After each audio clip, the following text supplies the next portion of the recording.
those of you who are familiar with R and the tidyverse collection of packages in R will see that this is a bit of a riff on, the tidyverse packages. We call ours the tidyverse packages, but they work very closely together with all of the tidyverse packages. Okay, so what do I mean by modern time series, or how is it different from other time series, older time series?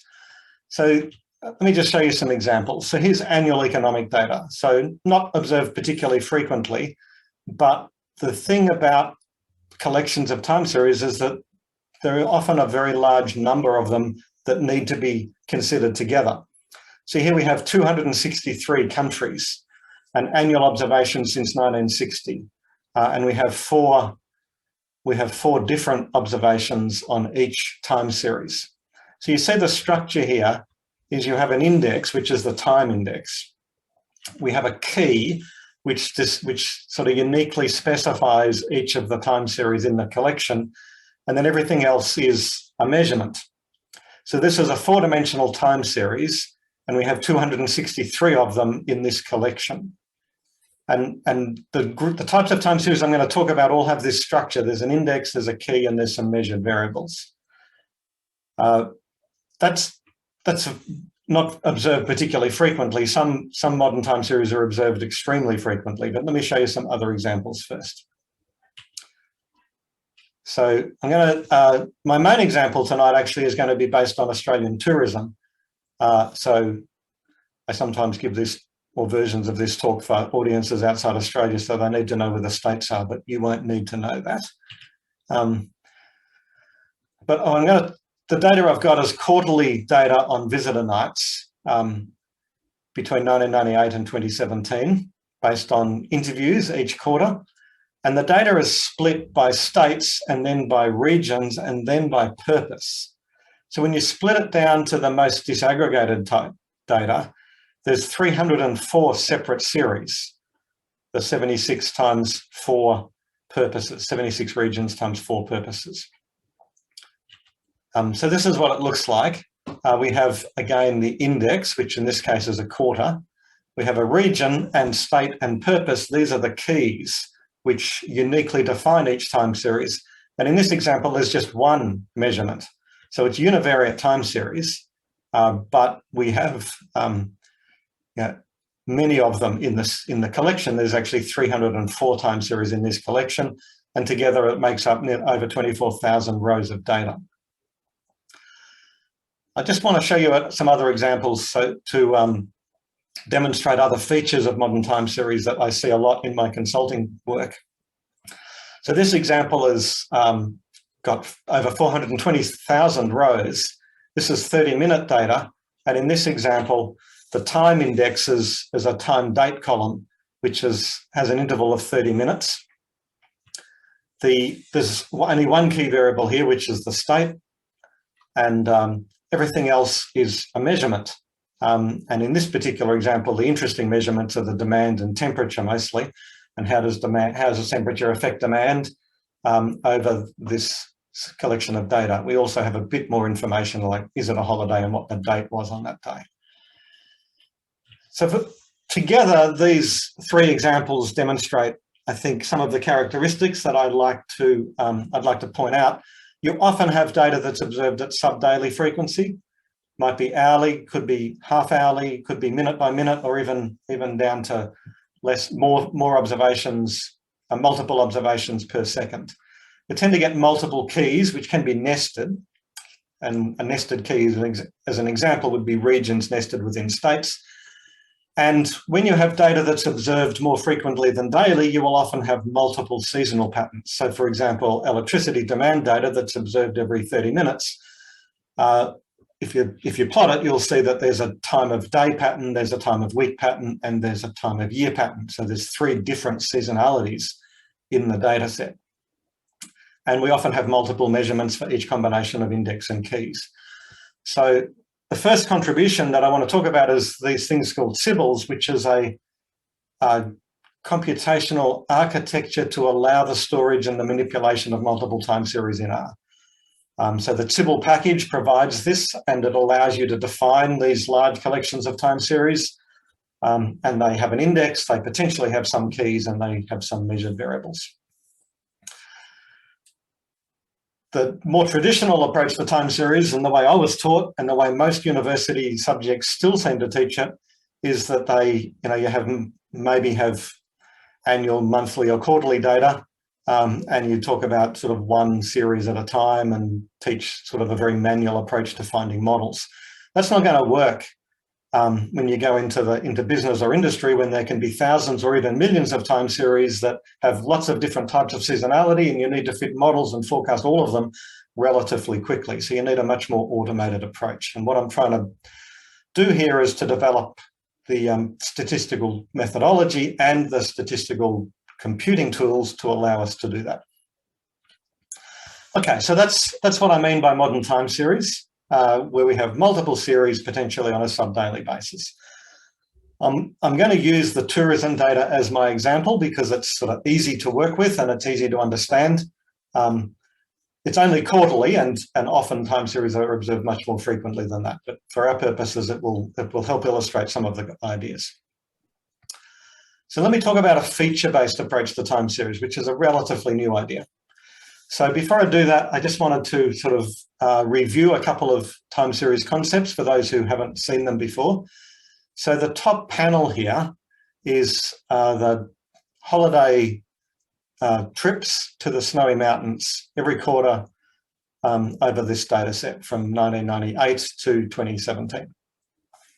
So just looking at this top panel here. So you can see that it's highly seasonal. There's not a lot of trend, tends to pick up a little bit at the end, but it's fairly flat, but quite strong seasonality because of course people go to the snowy mountains in winter, in the third quarter. A time series decomposition attempts to split that series into components which add together to form the data. So here we're splitting the original data into a trend component, which is relatively smooth, a seasonal component, which is almost periodic, and everything else is in the remainder term. So the seasonal component does change slightly from year to year, but it's very, very similar from year to year. You can see that at the end, it looks a little different than it does at the start, but each year is quite similar to the previous year. So there's a slow evolution of the seasonality allowed. The trend is a relatively smooth curve through the data, and the remainder is what's left when you detrend and deseasonalize the series. So we can use this for a number of purposes. Not only does it help you understand the data better by just sort of studying its components, but it allows you to form some measures or statistics about features of the data. So one of them, for example, is the strength of the trend. You can measure the strength of the trend by looking at the variance of the remainder term divided by the variance of the remainder plus trend term. So if it's highly trended, then the trend plus remainder term will have a much larger variance than just the remainder term. And so this ratio here on the right-hand side will be small, so 1 minus it will be large. So that will give you a large measure of the strength of the trend. But if the trend is almost non-existent, then this is fairly flat, so it has close to 0 variance. And so this term on the right is 1 or close to 1. And so the 1 minus that ratio is close to 0. So it's going to give you a number between 0 and 1, which measures the strength of the trend in the series, how strongly trended is it. It's nothing to do with the linearity of the trend. It's to do with how much this wanders around relative to the amount of noise. So it's sort of like a signal to noise ratio. A very similar idea is the seasonal strength, which instead of the trend occurring in the denominator, it's the seasonality occurring in the denominator, but otherwise it's exactly the same idea. So a series which is strongly seasonal will have a seasonal strength close to 1. A series which has almost no seasonality will have seasonal strength close to 0. So these two things, the trend strength and the seasonal strength, are what I mean by features of a time series. They're summary statistics that you compute from a series, which tells you something about that data. And there's countless numbers of things you could compute from a time series that will tell you things about the data. All of them we call features. So here's a collection of features that we have computed here from the tourism data, and I'm just showing you how the R code works so you can see how easy it is to do this. tourism as the data set, and we pipe that into the features function. We say we want to compute features on the trips variable, and we want to use the feat_stl function, which computes features using STL decompositions. And it comes back with these 9 features plus the 3 keys. So we have 304 rows, one for each time series. Each of these rows represents a time series, and each of the numbers across here represents a feature. So trend strength, seasonal strength, the quarter in which the peak occurs, the quarter in which the trough occurs, and a few other things that you compute from an STL decomposition. So you can see here, for example, that business visits to Adelaide have relatively low trend and seasonality, but visit holidays to Alice Springs have relatively high seasonality because it's 0.8 is a larger number. So they're features of computed from an STL decomposition. Okay, what else can we do with them? We can pipe that then into a graphic, and we can plot the trend strength against the seasonal strength. Other way around, actually, seasonal strength on the vertical axis, trend strength on the horizontal axis. So every dot here in these panels represents one series. Each panel is the state, of course, but within the panels, each dot represents one series, and the color is coded with the purpose of travel. So you can see that if the purpose of travel is holiday, the blue dots, the seasonality is generally higher than for the other series. So immediately see the seasonality is occurring in holiday traffic, but much less so in other types of trips. You can also see that the Western Australia has higher trend strength over here. The other states don't tend to have so many points on the right-hand side of these panels, whereas Western Australia has a few points on the right-hand side. So you start to see things about the data that are at the time series level rather than at the observation level. We see that holidays are more seasonal than other travel, and that Western Australia has the strongest trend. So we can take this idea and start doing other things with features. We can compute a lot more features and start looking at other things that might be interesting with our collections of time series. So, but before I do that, let me just show you how easy it is to sort of pull things out of the data.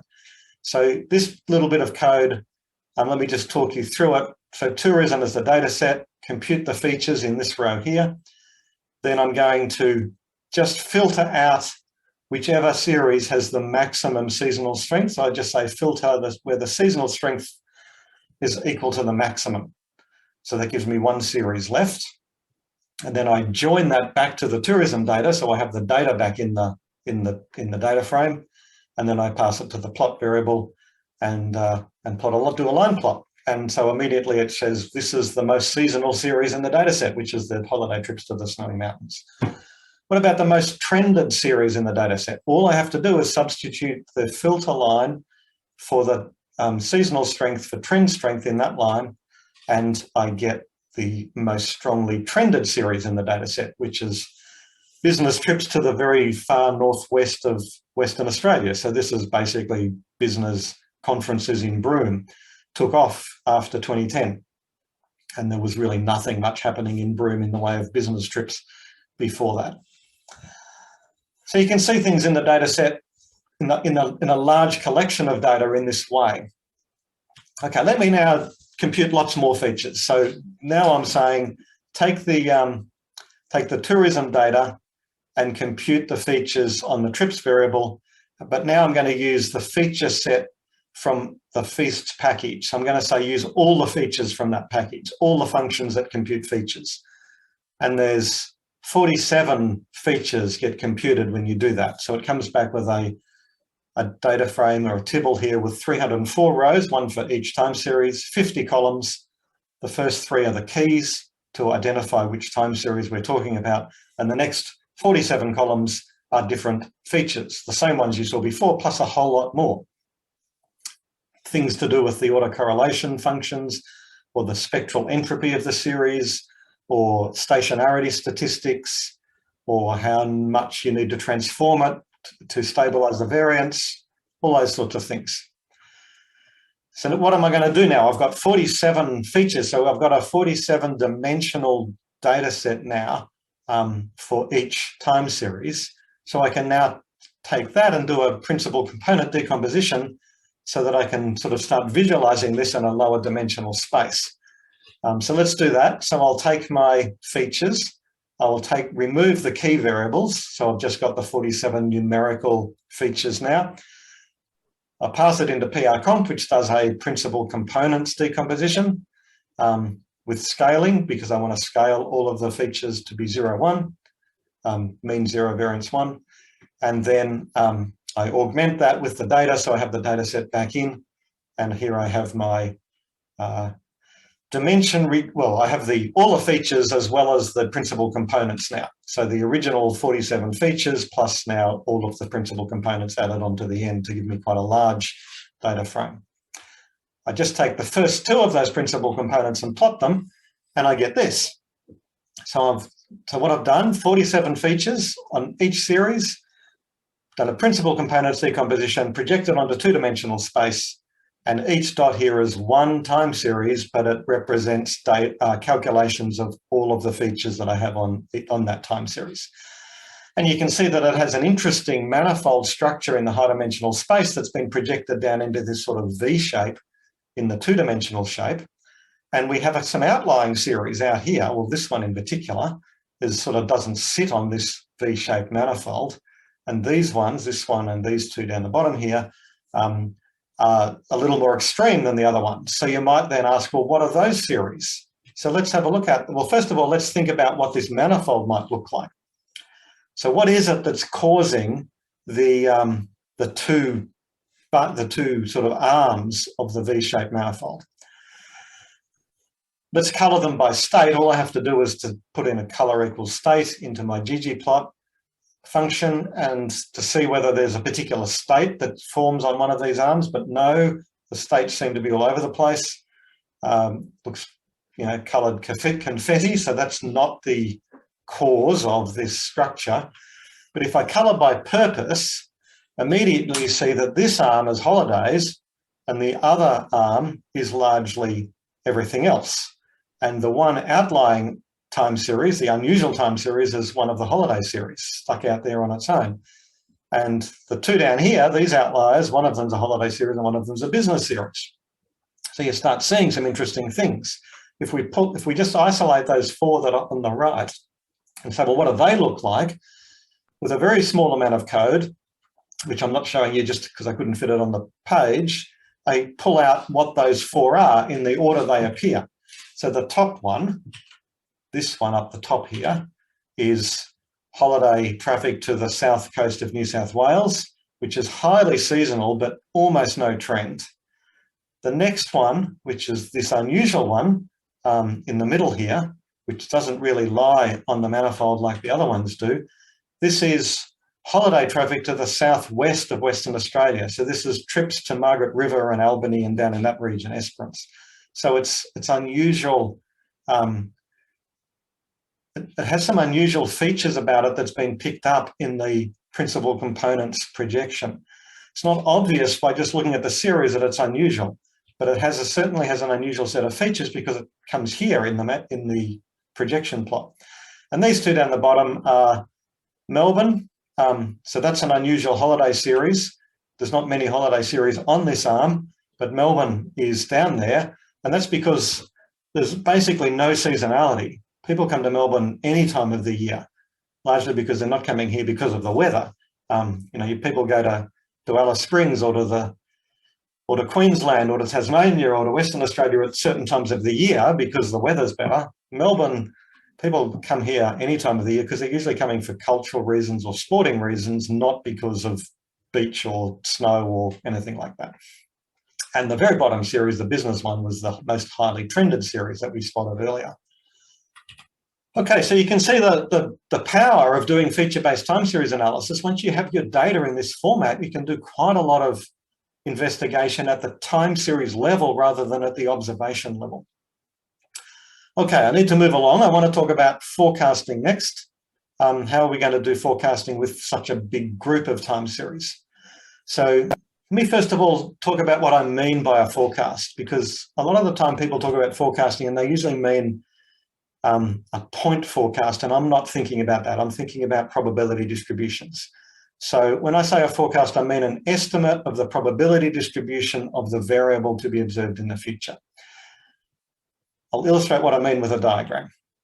So if I took the total overnight trips in Australia, so the total across all states, regions and purposes, that's what the time series looks like.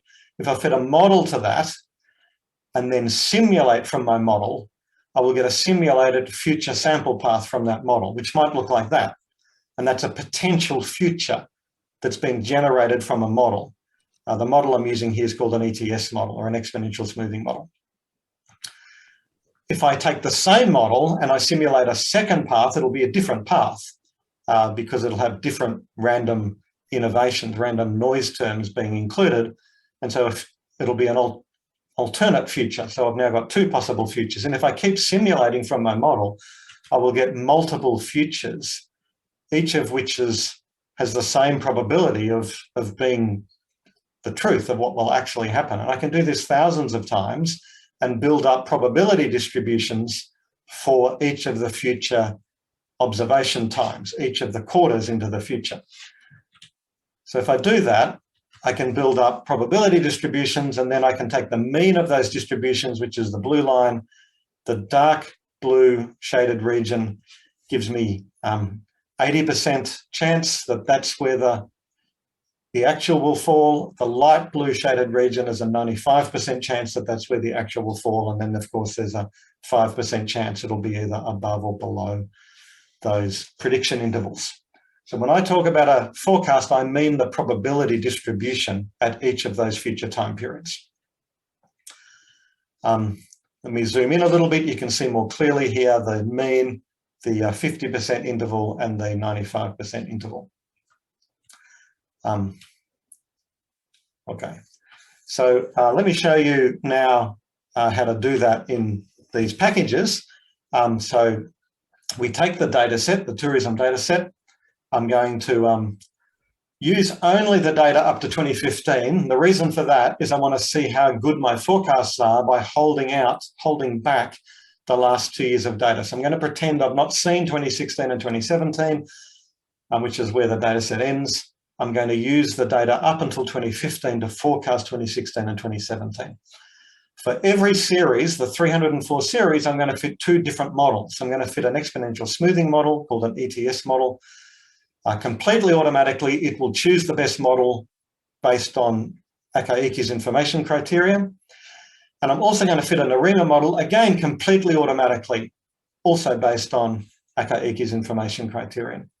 So for every series, I'm going to have two models, the ETS model and the ARIMA model. And they're going to be different models for every one of the series.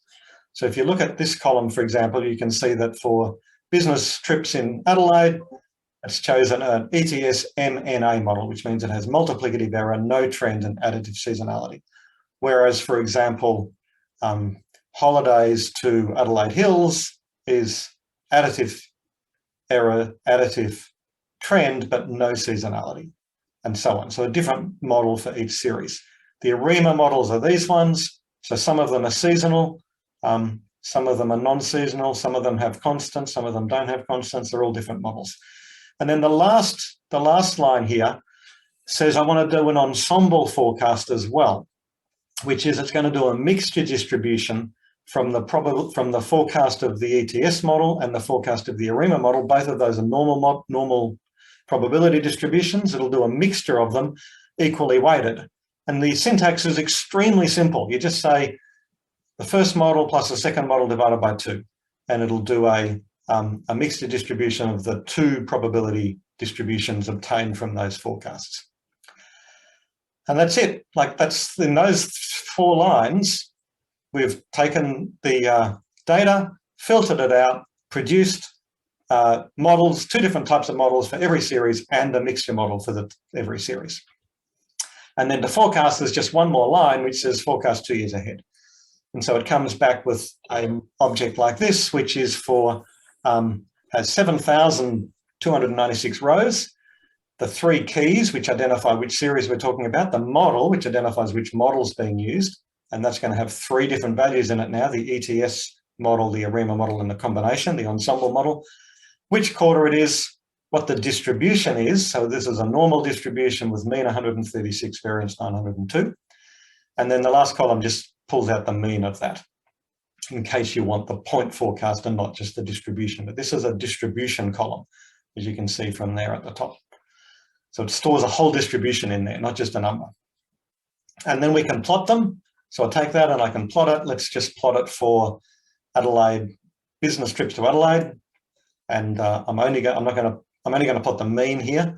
So I say I set level equals null to say don't worry about prediction intervals, just give me a mean. And so you've got the three different models coming out with three different forecasts. Or I can say, just give me one model, the ARIMA model, but I'm not going to set the level to be null, so it'll give me two intervals, an 80% interval and a 95% interval in this case. Then I can show what actually happened by adding in the next 2 years of data. And what actually happened is this black line. So the forecasts are based on the data up until the end of 2015, and what actually happened is the black line. So the next question is, well, is that any good? Like, are my forecasts good? Clearly, the truth is within the 80% interval, which is good. You wouldn't want it being outside very often, no more than 80% of the time. No more than 20% of the time. It should be inside the interval 80% of the time. But the question is, how do you evaluate a probabilistic forecast like that? So I want to talk about that next. So have to do a little bit of a sidetrack now, a bit of a digression to talk about how do you evaluate probabilistic forecasts.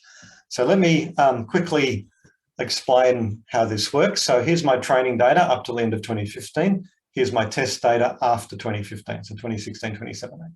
I know I've only got 6 dots and there's actually 8 quarters. Just schematically though, we've got training data and test data. The forecast distribution might look like this. I'm showing it generally, it doesn't have to be normal, it could be non-normal. So I'm just going to show you a sort of a diagram of a density plot. And here's my actual here. Here, this is what the quantile, the 0.5 quantile or the median comes here. And the question is that a good distribution for that actual? You've only got one observation on every distribution. So that's the tricky bit. If you had multiple observations, you could compare the distribution of the observations against the distribution that you thought it would be, but you only get one observation per forecast density. So we need to find a way to evaluate the density on a single observation. There's, for example, the 90th quantile. Is that a good? How do we know whether that's a good estimate of the 90th percentile, the 0.9 quantile for that particular distribution? Okay, so what I'm going to have to do is introduce here the idea of quantile scoring. So if Q is the thing on the horizontal axis as my quantile forecast with probability P, so this black line is QP. That's the density, sorry, that black line is the density. Q is on this line here. P is the probability, the area, the probability of the point along the horizontal axis. Then the score is going to be given by twice 1 minus P times the absolute value of Y minus QP. If it's less than, if Y is on the left-hand side of the quantile, and 2P times the distance between Y and QP if it's on the right-hand side. So if I draw the graph of what that looks like, it will look like this.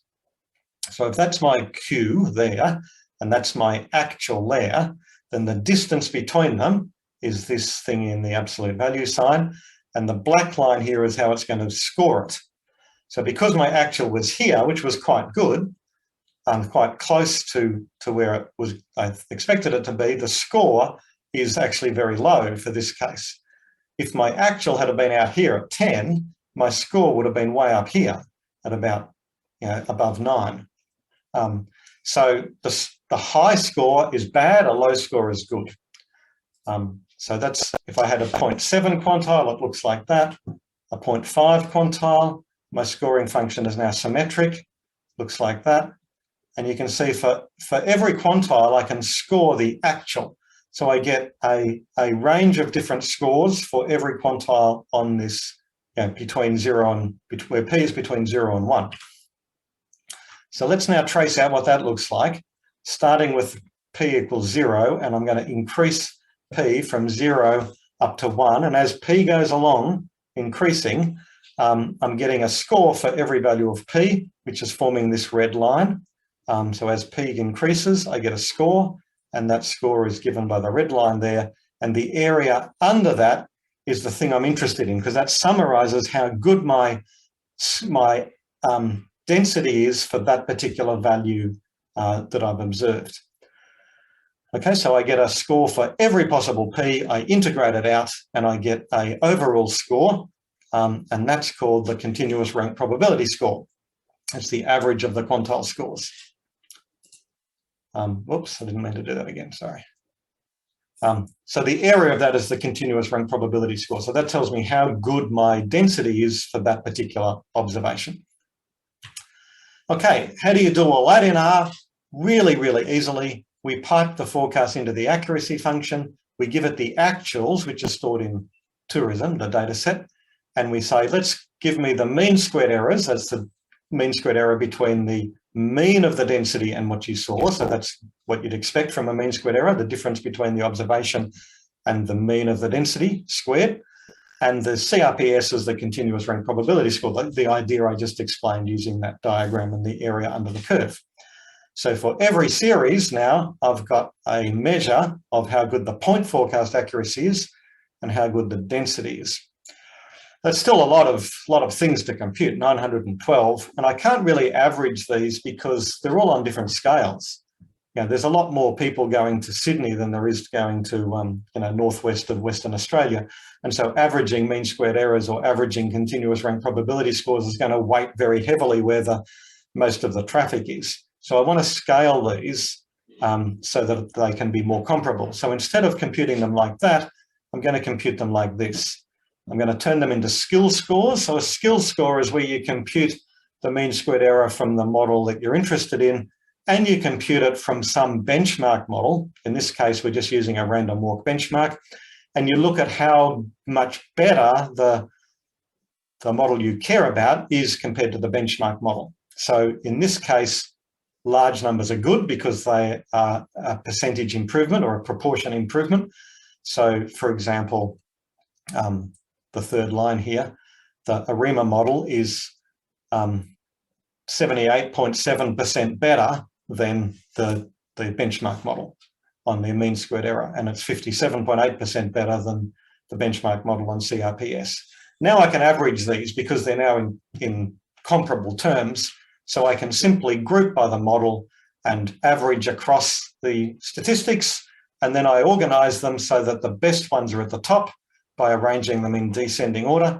And you can see that my ETS model is the best, followed by the ensemble, followed by the ARIMA model.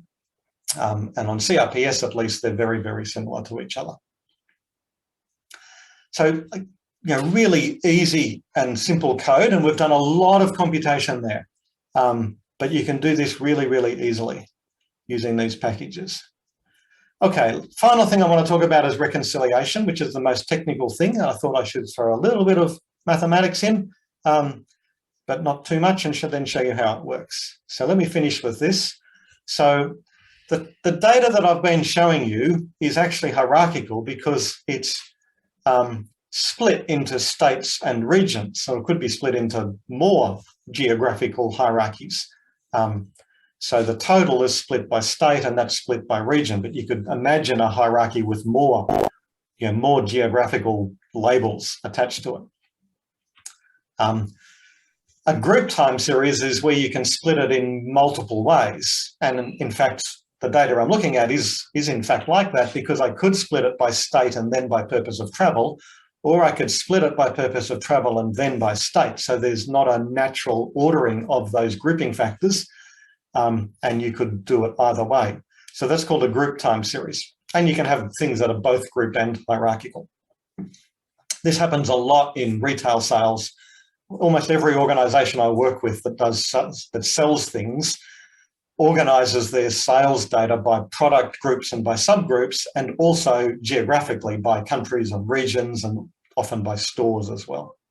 So you end up with multiple types of hierarchies in the structure. Okay, so we want to be able to do that with our data set. So it's really easy. You just use the aggregate key function and you say, I want to take the purpose, cross it with state, and nested by region. So state / region means regions are nested within state. The star means it's crossed by purpose, and then it computes every possible aggregation. So we're saying we're going to sum up the trips for the aggregations. So for example, the top line here is for the first quarter of the data set, aggregated over purpose, state and region. The second line is pulling out just the business time series, but aggregating over state and region.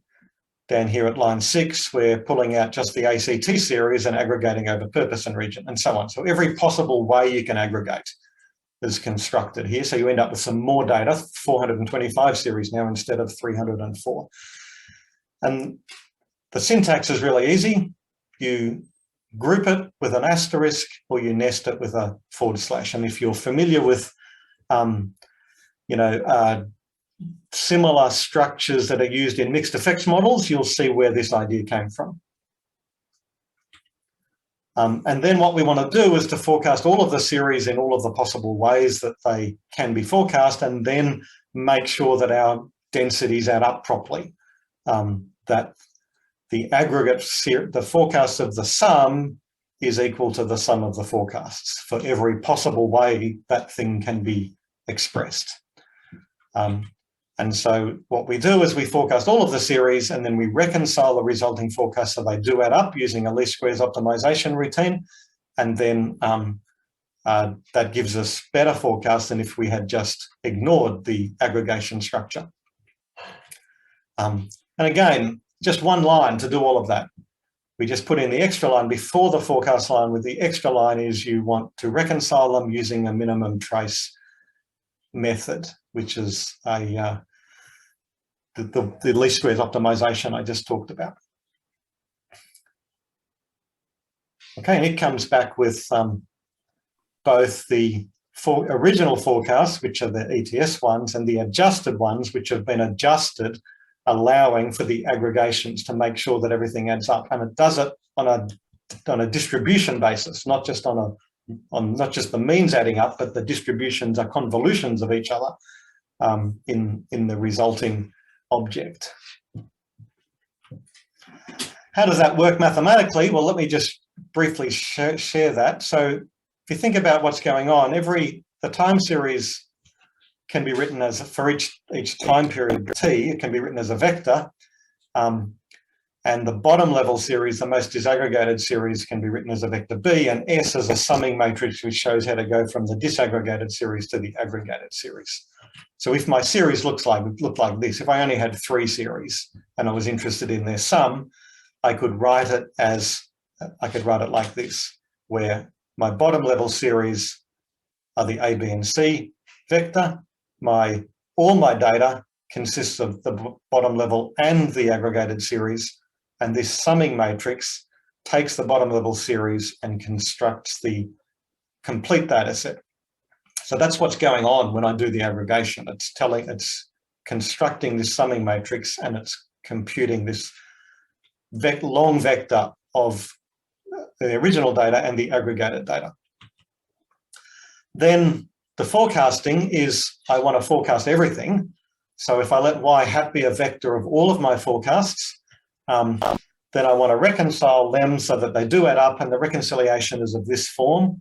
G is some matrix, S is the summing matrix, y hat is my forecasts that don't necessarily add up because they're all using different models without any knowledge of each other, and y tilde is the final set of reconciled forecasts.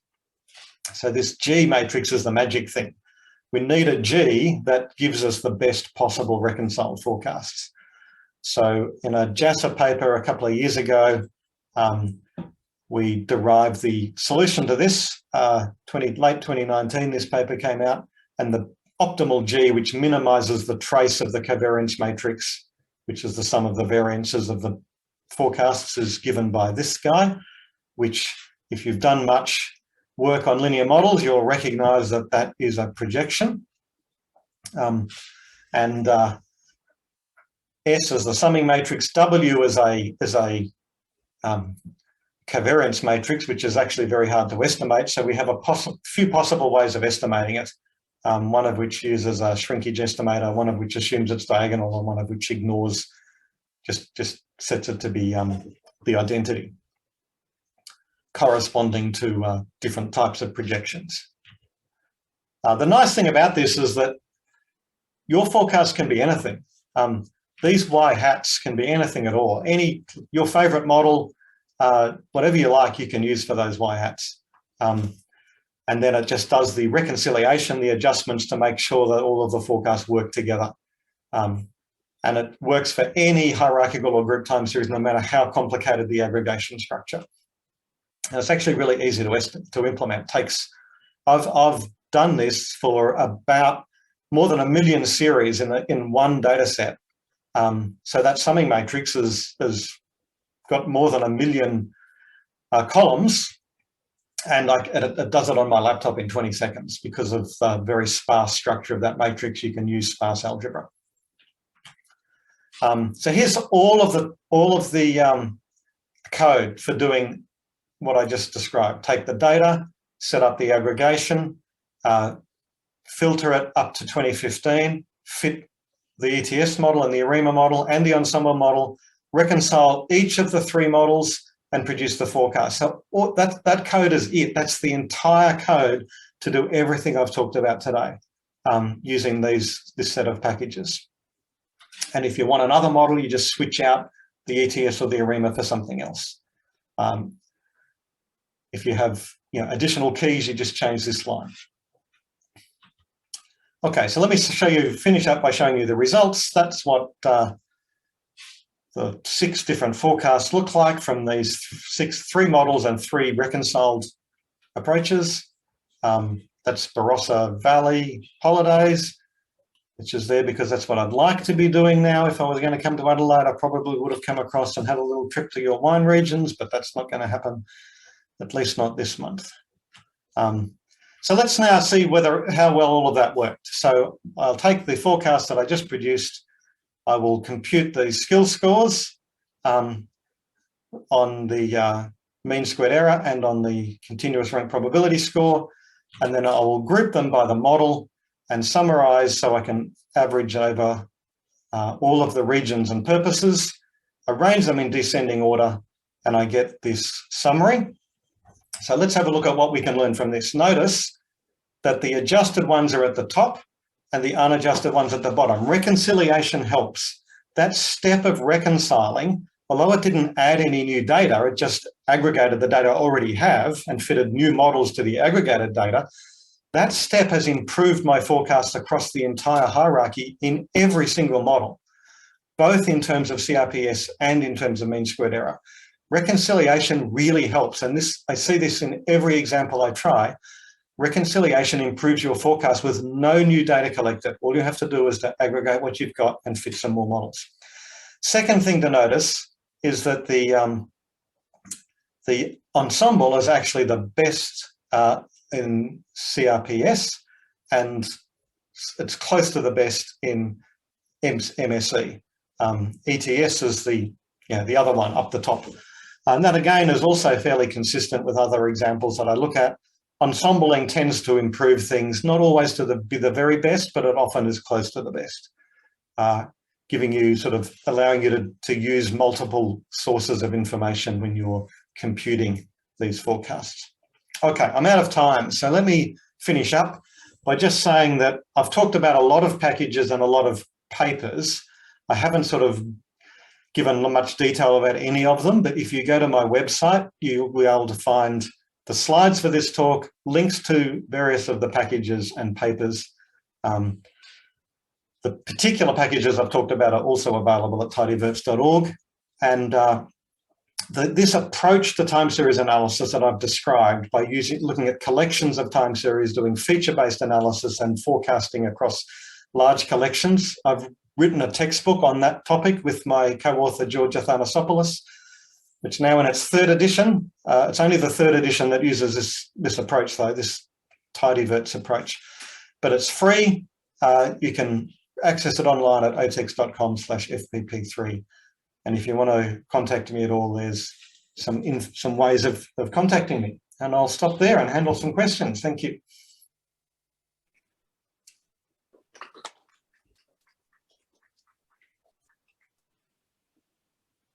Thank you very much, Rob. Thanks for that very engaging and very clear presentation. And I'm sorry that our internet dropped in between, so we lost you for a while.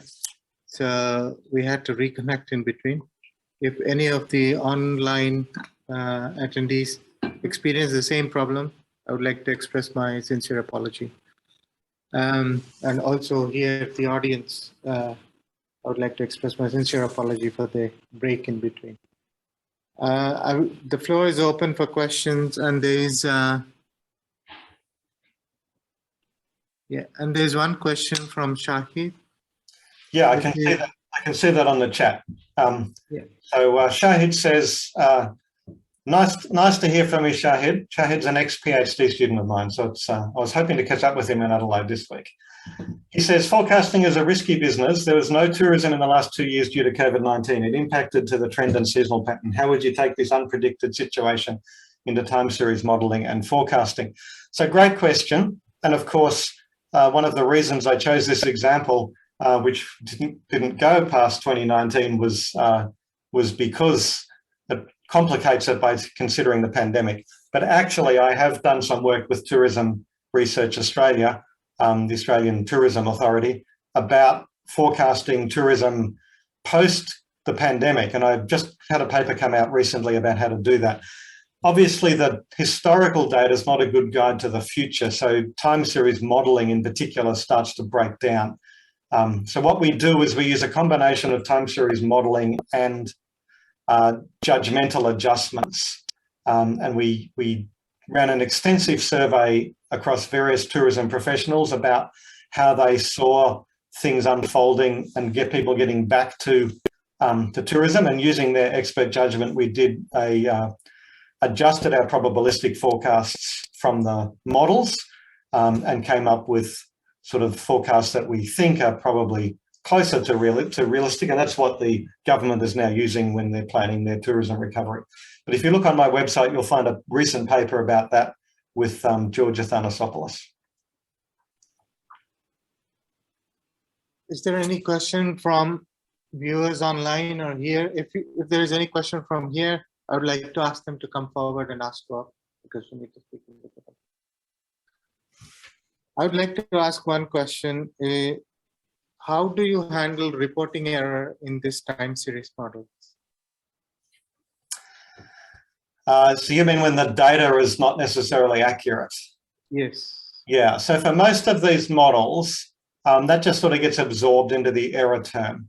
It becomes a problem if you've got regression terms in there, because then the coefficients are biased because of the measurement error.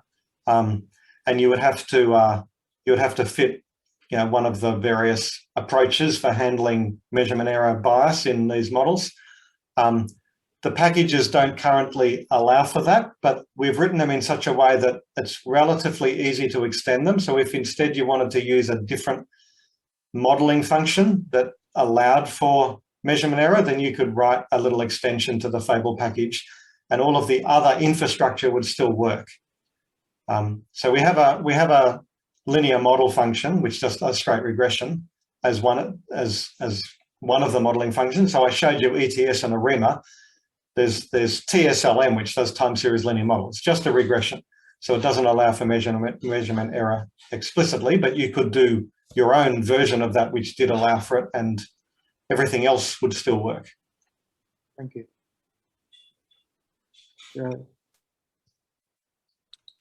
Are there any questions for online viewers? I think there's still 20 odd participants. Hi, my name is Barbara. I guess mine is not so much a question, more a comment on what you just explained in regards to forecasting and in the tourism area and integrating expert opinion. I think it's a great idea, a great solution. When I worked in the past for this is New Zealand, we look at population estimates, and I think it would be fantastic to have this type of modeling and then again integrate the expert opinion. So I'm really interested. I'm going to be looking into it. Yeah, population forecasting, population or demographic forecasting more generally is a topic I'm interested in. I have previously, quite a number of years ago, written a package which did population forecasting using my old TS objects approach. I'm planning on doing a extension to these set of packages, which I think will be much, much easier for people to use. But I've been preoccupied with being head of my department for the last few years, and my work on package development has slowed down, but I finished that in about 7 months. So I'm hoping after that I'll be able to put a bit more time and produce something that would be helpful for demographic forecasting. If there are no questions, Thank you. Thank you, Barbara. If there are no questions, then I would like to thank Rob for the wonderful lecture. And I would like to thank you all for attending and taking time this evening to attend the Cornish lecture. Usually we take the presenter for dinner, but because Rob is in Victoria, he can join us online. For some of us who are going to go for dinner, and you can join along with us. And thank you very